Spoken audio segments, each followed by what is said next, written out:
1 in 20 children will lose a parent before they turn 16. This is the story of one little girl, a father running late, and the quiet library corner where he discovered she had been secretly rebuilding her shattered world. For months, a young father believed his daughter's daily trips to the library were just about books. He had no idea she was following an invisible thread of grief, seeking comfort in the voice of a stranger who sounded, somehow, like home. The moment he finally understood would rewrite everything he thought he knew about his child's pain, her resilience, and the quiet angels who appear in the places we least expect. His name was Leo, and his life had become a series of careful checklists. Get up at 6, make breakfast, pack the lunch, drop his 5-year-old daughter Chloe at school by 8:15, work his 8 hours as a graphic designer, pick Chloe up by 4. This was the architecture of their new world built after her mother, Sarah, died 18 months ago. The grief had been a storm, then a dull, constant rain. Leo managed it by building walls of routine. He believed he was doing everything right. He read the articles about supporting bereaved children. He kept photos of Sarah around their small apartment. He used the correct language. Mommy died, not mommy went asleep. He thought the hard part was over. He missed the signs because they were quiet. Chloe was a quiet child by nature. She didn't throw tantrums. She didn't cry at night anymore, or at least he didn't hear her. The sign was a new request, one that started about 3 months prior. "Daddy, can I go to the library after school? Miss Amy said I can wait for you there." Miss Amy was the young librarian at the Cedar Branch Public Library, 2 blocks from Chloe's elementary school. Leo had met her once during a rushed orientation. She was in her mid-20s, kind-faced, with a gentle way of speaking. He'd signed a permission form. It seemed like a perfect solution. His work hours were rigid and the after-school program was full. The library was safe, warm, and free. He told himself it was a sign of resilience. His daughter was seeking knowledge, a positive distraction. What he didn't know was the specific ritual. Chloe would not go to the children's section with its bright tables and Lego station. She would walk, her small backpack bumping against her knees, to the adult nonfiction wing, to aisle 808, the section on music and voice. And there, every day at 4:15, Miss Amy would be reshelving books or reading at the small staff desk. Chloe would sit on the floor cross-legged and pull a picture book from her bag. She wouldn't read it, she would just hold it waiting. And within minutes, Miss Amy would notice her. She'd slide down to sit beside her on the worn carpet and ask, "What do we have today, sweetie?" And she would read to her, not in a librarian storytime voice, but in a soft, low, melodic tone. It was that specific tone Chloe was there for. It was the pitch, the cadence, the gentle rasp at the end of sentences. It was, as a child's heart knows without needing to understand acoustics, the exact timbre of her mother's reading voice. Sarah had been a singer in a local jazz band. Her speaking voice was a cello. Her reading voice was a lullaby. Chloe, in the bewildering fog of her loss, had done what child psychology notes bereaved children often do. She had begun a subconscious, desperate search for a sensory replacement. She wasn't looking for a new mother. She was looking for the sound of home. And she had found an echo of it in the most logical place for a 5-year-old, the place with all the stories. His first clue was the drawings. Chloe's kindergarten teacher sent home a folder every Friday. Most drawings were of their family, a tall stick figure for Leo, a small one for her, and a smiling son in the corner labeled Mommy. But the new drawings were different. They showed 2 figures sitting close together, one small with yellow crayon hair, one taller with long brown hair drawn with meticulous care. Between them, wavy lines like sound waves. At the bottom, she'd scrawled "Me and the Story Lady." When Leo asked about it, Chloe just shrugged. "She reads to me. At the library, it's nice." Leo felt a flush of gratitude. How kind of the librarian to give his daughter a bit of extra attention. He made a mental note to thank her, a note that was consistently buried under the weight of deadlines and grocery runs and the exhausting business of being everything to one small person. The second clue was the book. Leo was cleaning Chloe's room one Saturday and found a picture book about loss, the invisible string tucked under her pillow. It wasn't one of theirs. The library barcode was on the back. He opened it and found a sticky note in neat handwriting. "For Chloe, this one helped me when I was sad about my grandma. Thought you might like it too. Miss Amy." His heart clenched with a mixture of gratitude and something sharper, something he couldn't name. This was beyond basic kindness. This was perceptive, personal care. He felt a pang of shame that a stranger had seen a need in his daughter that he had missed. He resolved again to go in early to meet this Miss Amy properly to thank her. But Monday brought a client crisis and the resolution faded. The pressure point was Leo's own grief. A wall he thought was solid but was full of hairline fractures. He was surviving, not living. He focused on the logistics of survival, food, clothing, shelter, income, and mistook that for emotional care. He believed if he kept the ship afloat, the passenger would be okay. He didn't realize his passenger was quietly building a lifeboat of her own in the stern. And then came the Wednesday that changed everything. Leo's biggest client demanded last-minute revisions for a presentation the next morning. A 30-minute job ballooned into 2 hours. He called the library's main desk at 4:45, his throat tight with panic. The woman who answered was elderly and hard of hearing. "The children's section is closed. No children here," she barked before hanging up. Leo's blood ran cold. He pictured Chloe locked outside, alone, scared. He abandoned his work, sprinted to his car, and broke every speed limit on the 7-minute drive to the Cedar Branch Library. He burst through the heavy oak doors at 10 minutes past 5, his breath ragged, his eyes wild, scanning the empty main area. The elderly desk attendant glared at him. "We close in 5 minutes, sir." "My daughter Chloe, she was supposed to be here." "Check the back," the woman said, nodding vaguely toward the nonfiction stacks. "The young one might still be tidying." Leo ran, his shoes squeaking on the polished floor. He rounded the corner into the 800 stacks, and then he froze. The scene before him was lit by the soft gold of a late afternoon sunbeam cutting through the high window. There, on a faded Persian rug between the towering shelves, sat his daughter. She was curled on her side, her head resting in the lap of the young librarian, Miss Amy. Chloe's eyes were closed, her face utterly peaceful. One of Miss Amy's hands rested gently on her back, rising and falling with her breath. The other held an open picture book. But Leo didn't see the book. He didn't see the librarian's gentle smile. All he saw, with a shock that stole the air from his lungs, was the way the light caught the librarian's profile. The slope of her nose, the curve of her cheek, the way her dark hair fell over her shoulder. It was a trick of the light, a coincidence of angles, but in that heart-stopping instant, he wasn't looking at a stranger. He was looking at a ghost of his wife, and his daughter was sleeping in her lap, finally at rest. For 5 seconds, Leo didn't breathe. The world narrowed to that patch of carpet, the dust motes dancing in the sunbeam, and the unbearable sight of his daughter looking more at peace than she had in a year and a half. Then, his knee bumped a bookshelf. The soft thud was a gunshot in the silent library. Miss Amy's head snapped up. Her eyes, a warm brown that caught the light, met his. There was no guilt in her expression, only a gentle surprise that quickly softened into recognition.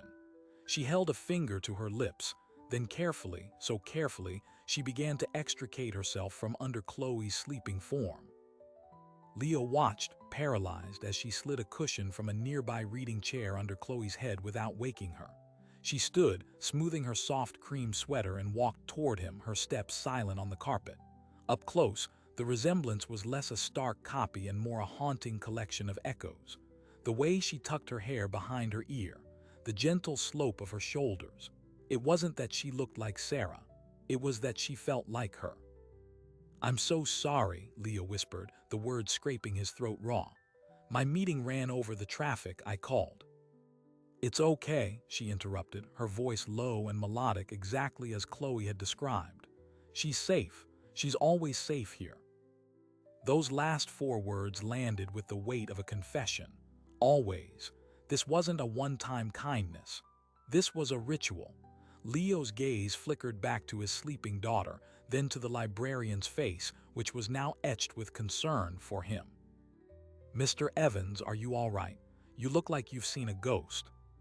He almost laughed, a sharp, choked sound. "I think I have." He saw her confusion, then a dawning understanding that made her take a small step back.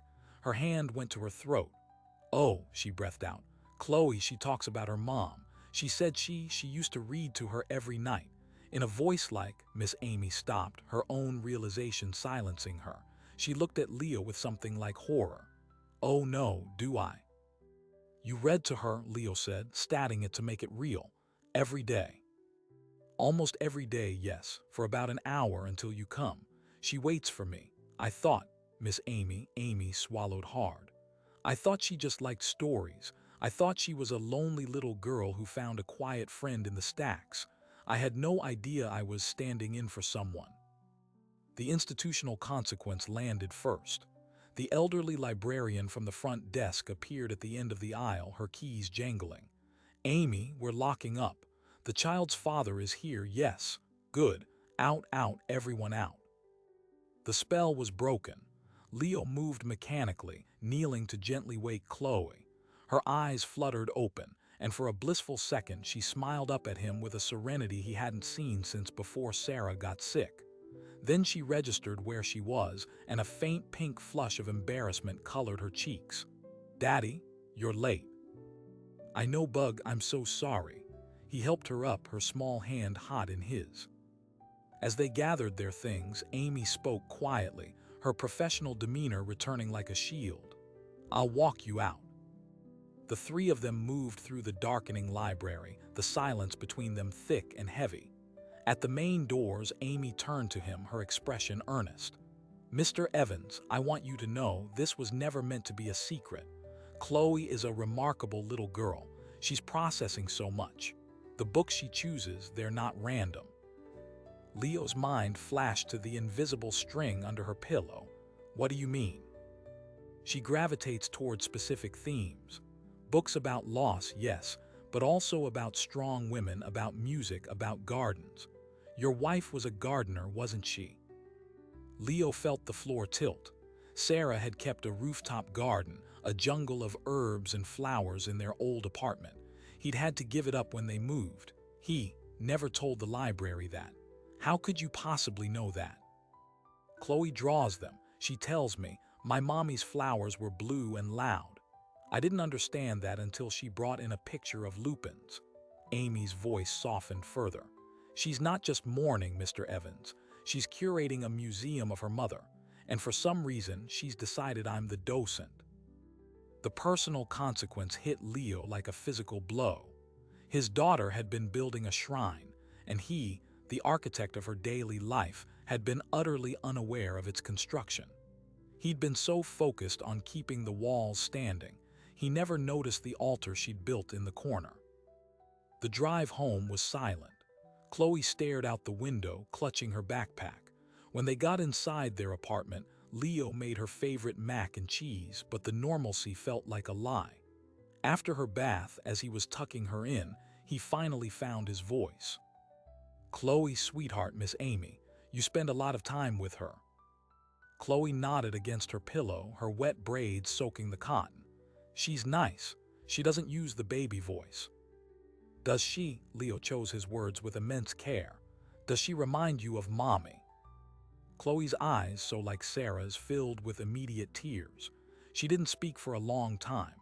Then, in a whisper so small it barely existed, she said, "Her voice does. When she reads, it's like Mommy's voice is inside her book. I can close my eyes and it's almost the same." The confession shattered him. It was the clearest articulation of her grief he had ever heard. He had been waiting for breakdowns, for regression, for anger. He hadn't been listening for this quiet, precise search for an auditory phantom limb. "And the books you read with her, the ones about sad things." "I tell her things," Chloe whispered, rolling over to face the wall. "Things I don't want to make you sadder about." That night, Leo didn't sleep. He sat at the kitchen table, surrounded by the silent evidence of their life, and faced the brutal truth. In his determination to be strong, to be the rock, he had become emotionally opaque. He was a dam holding back his own grief, and his daughter, sensing the pressure, had found a spillway in a stranger. The next morning, he called in sick. He drove Chloe to school, and then, instead of going to work, he drove back to the Cedar Branch Library. It opened at 10. He was the first one through the doors. Amy was at the circulation desk, sorting returned books. She looked up, and seeing him, her posture shifted from neutral to braced. She expected anger, recrimination. Leo saw it in the slight tightening of her jaw. "Mr. Evans." "Leo, please." He approached the desk, feeling utterly exposed. "I owe you an apology, and I need to understand." She studied him for a long moment, then nodded. "My break is in 20 minutes, the park across the street." They sat on a cold bench under a bare maple tree. Amy spoke first, her words tumbling out as if she'd rehearsed them. "I lost my grandmother who raised me 3 years ago. The book I gave Chloe, that was my book. I know what it's like to need a safe container for grief that feels too big for your own house. When Chloe started showing up looking so lost in that big building, I just offered to read. That was all." "But it became more," Leo said, not as an accusation but an observation. "It did," she admitted, twisting a silver ring on her finger. She started asking questions. "Do you think people in heaven can hear us sing? If I forget what my mommy's favorite soup was, does that mean I don't love her anymore?" Amy's eyes glistened. "They were landmine questions, Leo. I just tried to answer carefully. I told her love is a memory in your bones, not your brain. I told her sound waves travel forever in space, so maybe songs do too." Leo put his head in his hands. This stranger had been providing the poetic, spiritual comfort he, in his pragmatic despair, had been unable to conjure. "I didn't know she was asking those questions. She doesn't ask me." "Maybe she's protecting you," Amy said gently. "Children are intuitive that way. You're her only life raft. She can't risk capsizing you with the weight of her sadness." The major pivot came then, reframing everything. Leo had seen himself as the protector. In reality, his 5-year-old daughter had been protecting him. Her daily pilgrimage to the library wasn't an escape from him. It was a sacrifice for him. She was outsourcing her grief to preserve his stability. "I have to stop this," Leo said, the words tasting like ash. "I can't let her attach to you like this. It's not healthy. It's not fair to you or to her." Amy nodded slowly, but her expression was pained. "I understand, but can I ask you one thing before you decide? Come and see. Tomorrow, don't let her know you're there, just watch. See what it is she's actually doing. Then decide if you need to tear it down." It felt like a betrayal, agreeing to spy on his own daughter. But the scientist in him, the part that needed data to fix a problem, agreed. "Okay, tomorrow." The following day, Leo arranged for a colleague to cover his last hour of work. He parked a block away from the library and entered through a side door at 4:10, his heart hammering. He slipped into the 800 stacks, finding a vantage point hidden by a tall shelf of opera scores. At 4:15 on the dot, he saw Chloe. She walked with purpose, not the dawdling steps of a child killing time. She went directly to her spot on the rug, sat, and pulled out a book from her bag. It was a picture book about orchestras. She didn't open it. She just held it and waited, her small face a mask of intense anticipation. 2 minutes later, Amy appeared. She didn't speak. She simply sat down beside Chloe, cross-legged, their shoulders touching. She took the book, opened it, and began to read. Leo strained to hear. Her voice was indeed low, melodic, a steady river of sound. He watched his daughter's body. The change was instantaneous and profound. The tense little shoulders dropped. The line of concentration between her brows smoothed out. She leaned ever so slightly into Amy's arm. Her eyes were fixed on the pages, but Leo could see she wasn't really looking at the pictures. She was listening. She was swimming in the sound. And then he saw it. Chloe's lips began to move, silently forming the words a half-second before Amy read them aloud. She had memorized this book. This wasn't their first time reading it. This was a ritual, a liturgy. Chloe was not just seeking comfort. She was practicing a form of communion, using Amy's voice as a medium to connect with a memory. The micro-hook was visceral. Leo's own breath caught in his throat as he witnessed the profound intimacy of the scene. This was no simple child-caregiver interaction. This was a lifeline. As the reading ended, Chloe did something she never did at home anymore. She turned and buried her face in Amy's sweater, hugging her tightly. Amy wrapped her arms around her and just held her, rocking slightly.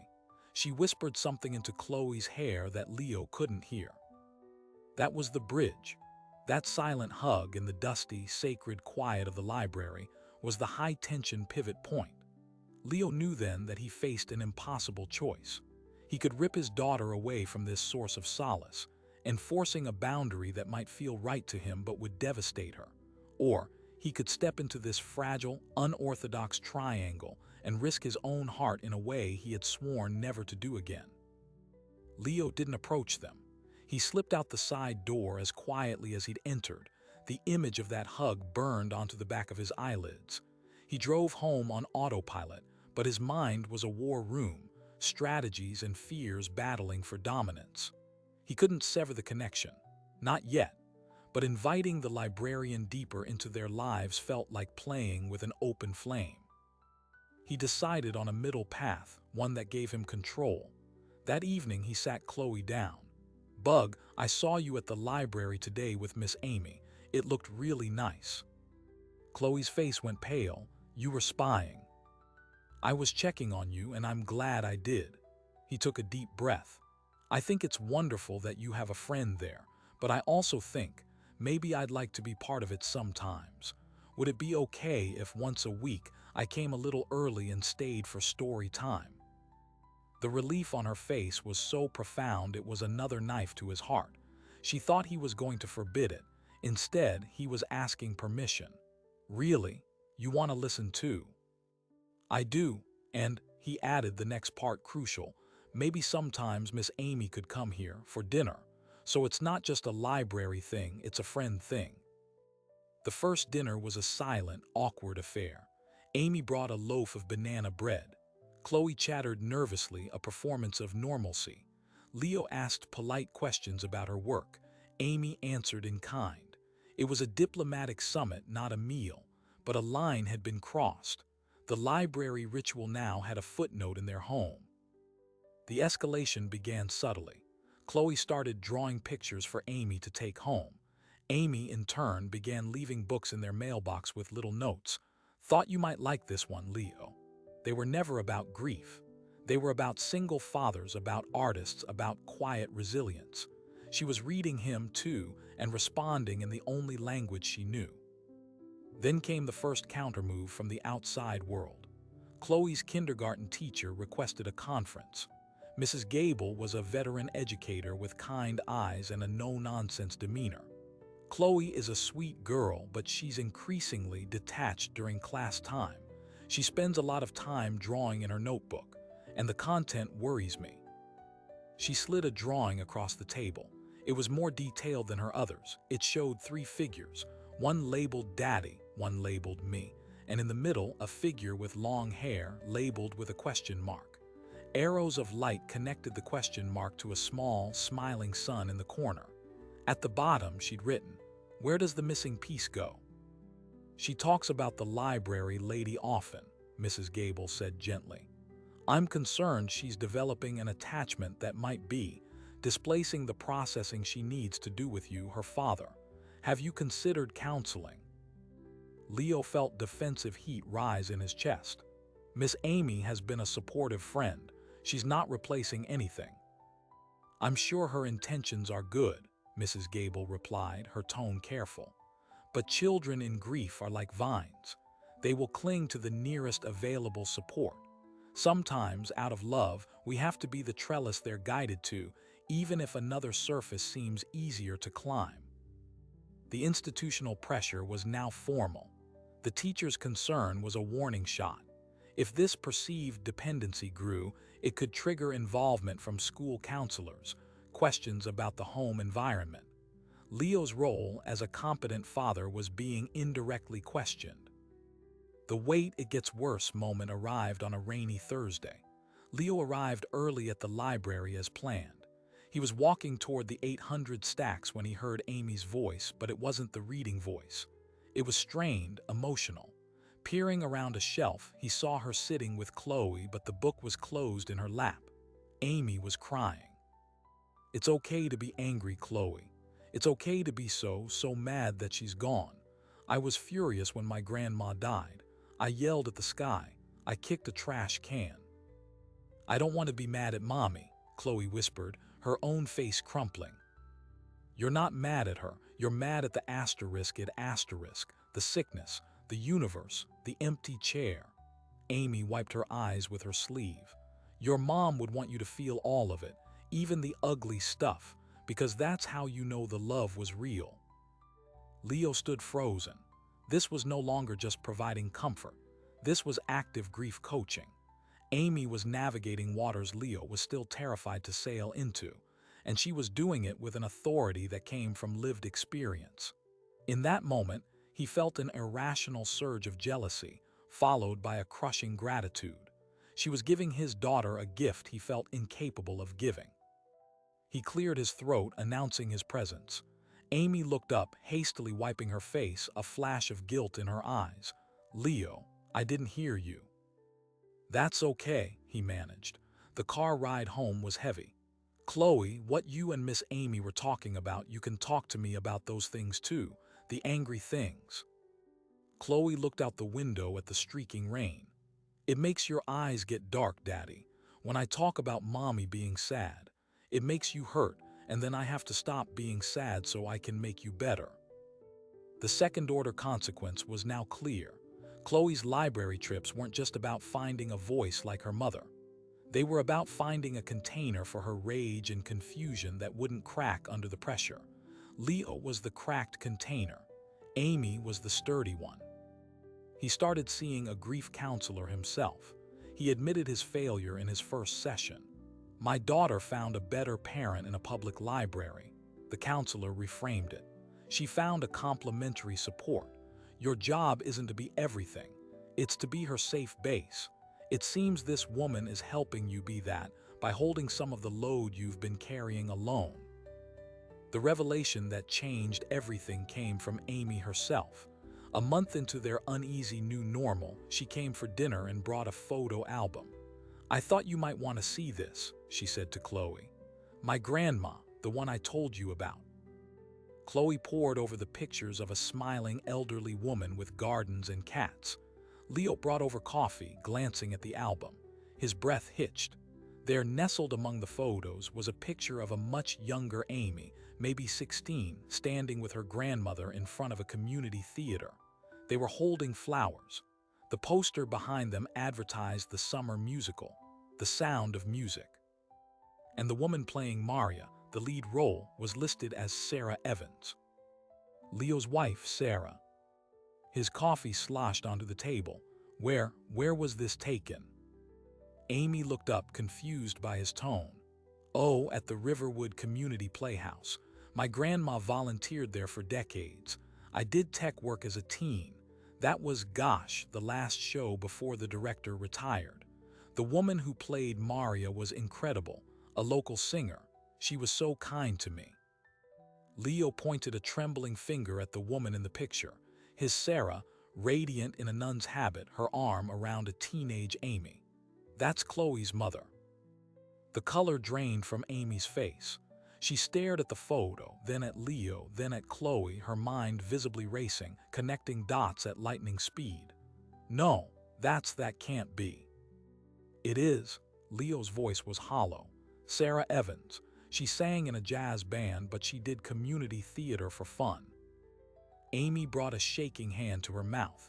"I remember her voice. It filled the whole theater without a microphone. I would sit in the lighting booth and just listen to her rehearse for hours." She looked at Chloe with dawning, horrified awe. That's the voice she's been remembering. Not a mother reading bedtime stories. a leading lady projecting to the back row. The stacking revelation was earth-shattering. The resemblance wasn't a random, cruel trick of genetics or light. There was a direct line. Chloe's subconscious had led her not just to a warm voice, but to one of the few people on Earth who had actually heard her mother's voice live, in its most powerful and trained form, and who had cherished it. Amy hadn't just been a random librarian. She was a living archive of Sarah's artistry. "That's why," Amy whispered, tears flowing freely now. "That's why my reading voice felt like home to her. It's not that I sound like Sarah talking. It's that my natural voice, maybe it has a similar timbre to Sarah's singing voice. The one that filled a theater. The one imprinted on a teenager in the dark. Chloe was looking for a cathedral and I was accidentally echoing in one." The microhook was vertiginous. This wasn't coincidence. This was fate with frightening precision. The ethical lines blurred into obscurity. Was this a beautiful gift or a psychological minefield? The fallout was immediate and intense. Amy pulled back, terrified. "This is too much, Leo. I'm not a conduit for her mother's ghost. This feels dangerous, for her and for me." She stopped coming to dinners. At the library, she was professional but distant, suggesting Chloe might enjoy the children's section storyteller instead. Chloe spiraled. The secure base was crumbling. She became withdrawn, stopped drawing. She had nightmares for the first time in a year. The teacher's concerns escalated. The school recommended a child psychologist. Leo was caught in the ultimate bind. To help his daughter, he had to convince the woman who was understandably fleeing from the monumental weight of the role she'd unwittingly played to come back. But not as a librarian, not as a friend, as a conscious, willing participant in a miracle she never asked for. He went to the library on a day Amy wasn't working and left a letter in her staff mailbox. "Amy, you are not a replacement, you are a discovery. Chloe didn't find a piece of her mother. She found a living witness to her mother's light. That is a gift beyond measure. You have every right to be afraid, but please don't disappear.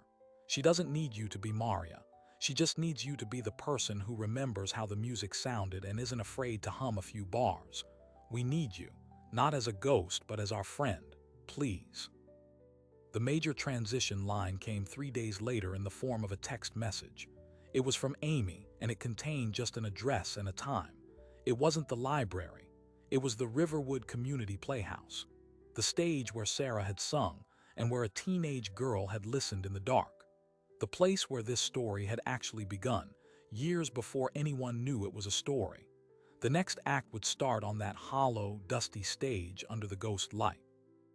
The Riverwood Community Playhouse was a relic, a beautiful, crumbling old building smelling of dust, wood polish, and forgotten applause. Leo held Chloe's hand as they pushed through the heavy stage door. The house lights were off, but a single ghost light, a bare bulb on a stand, burned in the center of the empty stage, illuminating Amy, who stood waiting for them in the vast, velvet darkness. She looked small under the cavernous ceiling. "Thank you for coming," she said, her voice echoing slightly. "I thought we should talk here, where it started." Chloe stared wide-eyed at the empty rows of seats, the heavy red curtain. "Mommy sang here." "She did," Amy said, her gaze soft. "She was the most beautiful Maria I've ever heard, not just the singing, the way she cared about everyone. She brought cookies for the crew. She stayed late to help me, a nervous teenager, fix a prop that kept breaking." Amy took a deep breath, stepping closer to the ghost light. "I want you to understand something, Chloe. When I read to you, I'm not trying to be your mom. I couldn't be even if I wanted to. But when you listened, you were recognizing a piece of her that got left behind here, and it got stuck to me like glitter." Leo felt Chloe's hand tighten in his. "What kind of glitter?" "The good kind," Amy said, a real smile touching her lips. "The kind that doesn't wash off. Your mom's voice, her kindness, it changed me. I was a shy, awkward kid. She told me once, the world needs quiet people who pay attention. They're the ones who really hear the music." Amy's voice broke. "I became a librarian because of that, because she made me believe that listening was a superpower." This was the first major consequence. a recontextualization of the entire relationship. Amy wasn't a random stand-in. She was Sarah's legacy, a life subtly shaped by her kindness. Chloe had been drawn not to a replacement, but to a living monument her mother had unknowingly built. "Will you read here?" Chloe asked, her whisper magnified by the acoustics, where she sang. Amy looked at Leo, a question in her eyes. He nodded, his throat too tight to speak. Amy sat down right there on the dusty stage floor under the ghost light. Leo and Chloe sat facing her. There was no book this time. Amy closed her eyes for a moment, gathering herself. Then she began to recite, not read. It was a poem. "I carry your heart with me. I carry it in my heart. I am never without it. Anywhere I go, you go, my dear. And whatever is done by only me is your doing, my darling." It was E. Cummings, Sarah's favorite poem. Leo hadn't heard it in years. Amy spoke it not in her librarian voice, but with a clear, projected, theatrical cadence. The voice of someone speaking to the back row. The voice of Maria on this very stage. As the final words hung in the air, "Here is the deepest secret nobody knows.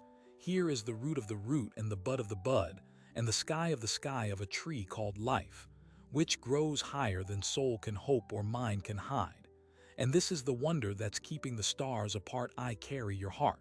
I carry it in my heart." Chloe launched herself across the space and wrapped her arms around Amy's neck, sobbing.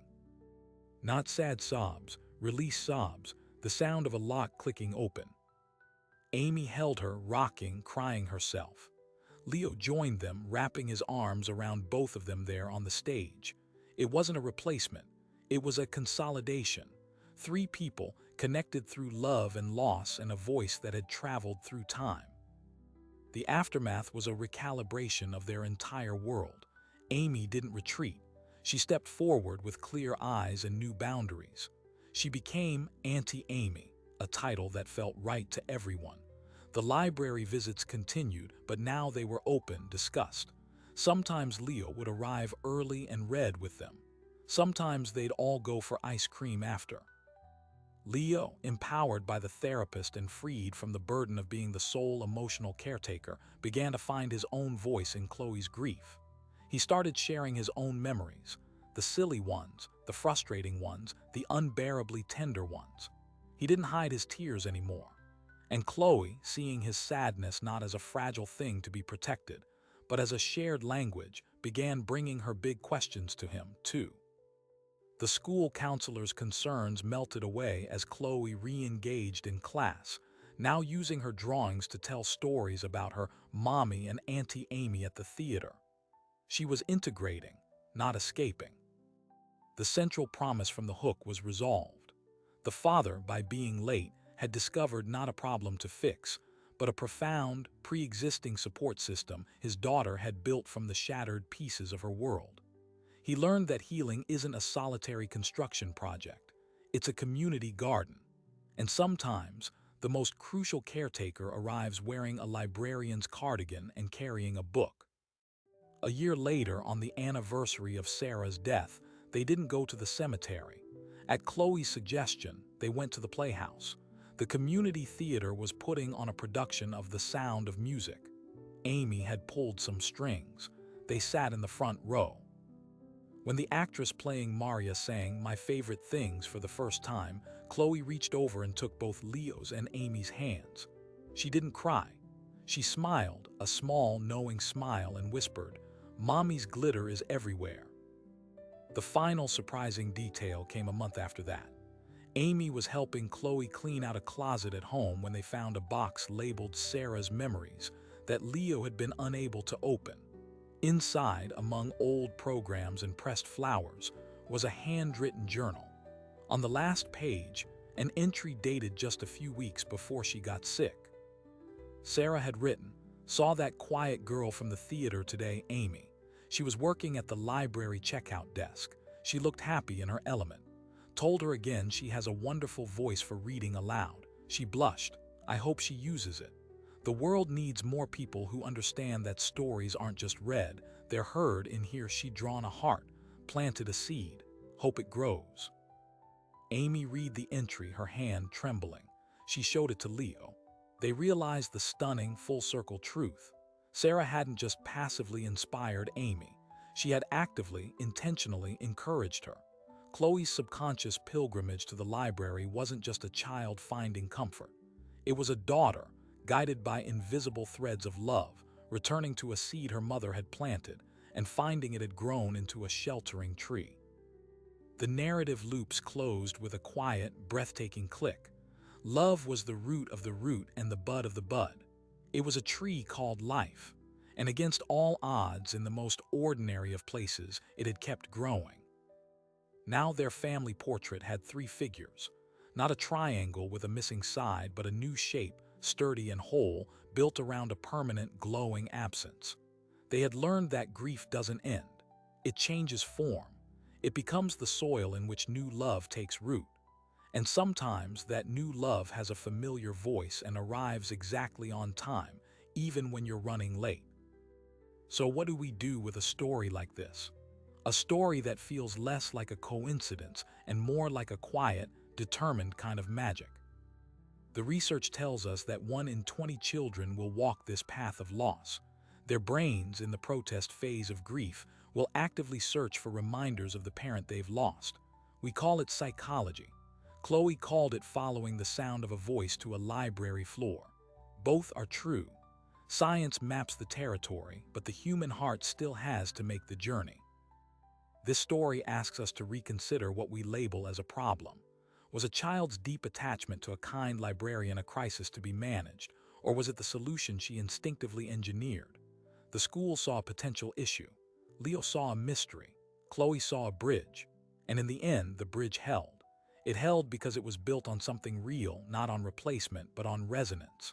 On the enduring frequency of a good woman's love, which somehow tuned two other hearts to the same channel. We live in a world quick to pathologize the messy, beautiful ways we cope.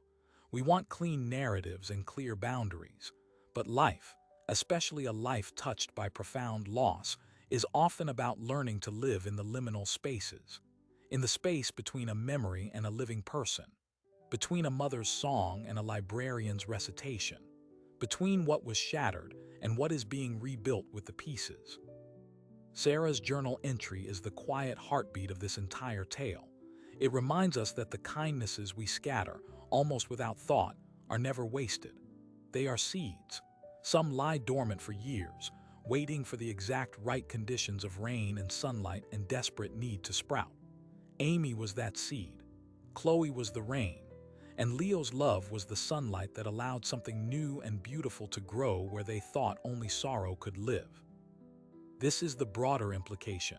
We are all gardeners in each other's lives, planting and tending without ever knowing the full harvest. The librarian who offers a smile, the neighbor who brings a meal, the stranger who shares a table. These are not small things. They are the infrastructure of human resilience. They are the safety nets woven from invisible thread that catch us when our world falls apart. The lingering question isn't about Leo, Chloe, or Amy. Their story found its shape. The question is for you. Look around at your own community, your own library, your own cafe. Who is the quiet person in the corner? Who is the child who seems a little too alone? What seed can you plant today with a word or a gesture that might become someone else's sheltering tree a year, or 5 years, or a generation from now? You never know what sound your voice might carry, or who might be listening for it, needing it to remember how to hope. If this story resonated with you, if it reminded you of the unexpected connections that have shaped your own life, I invite you to subscribe. There are more stories like this to be told, stories of ordinary magic and the invisible threads that bind us. Your subscription helps this channel find them and bring them to you. Thank you for listening. Remember to be kind, to pay attention, and to never underestimate the power of a story shared.